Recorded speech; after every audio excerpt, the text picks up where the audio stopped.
শনিবার কি খাবেন না? শনিবার মাছ মাংস খেলে আয়ু কমে যায়। রবিবার কি খাবেন না? নিম ও বেগুন পোড়া খাবার খেলে অর্থহানি ও রোগ বৃদ্ধি পায়। সোমবার কি খাবেন না? কুমড়ো ও পটল খেলে দুর্ঘটনা ঘটে। মঙ্গলবার কি খাবেন না? কুমড়ো খেলে ঋণ বাড়ে। বুধবার কি খাবেন না? মাসকালাই খেলে দারিদ্রতা দেখা দেয়। বৃহস্পতিবার কি খাবেন না?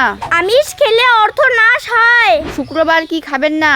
আনারস ও টক খেলে কর্মহানি হয়। শনিবার কি খাবেন না? শনিবার মাছ মাংস খেলে আয়ু কমে যায়। রবিবার কি খাবেন না? নিম ও বেগুন পোড়া খাবার খেলে অর্থহানি ও রোগ বৃদ্ধি পায়। সোমবার কি খাবেন না? কুমড়ো ও পটল খেলে দুর্ঘটনা ঘটে। মঙ্গলবার কি খাবেন না? কুমড়ো খেলে ঋণ বাড়ে। বুধবার কি খাবেন না? মাসকালাই খেলে দারিদ্রতা দেখা দেয়। বৃহস্পতিবার কি খাবেন না? আমিষ খেলে অর্থ নাশ হয়। শুক্রবার কি খাবেন না? আনারস ও টক খেলে কর্মহানি হয়।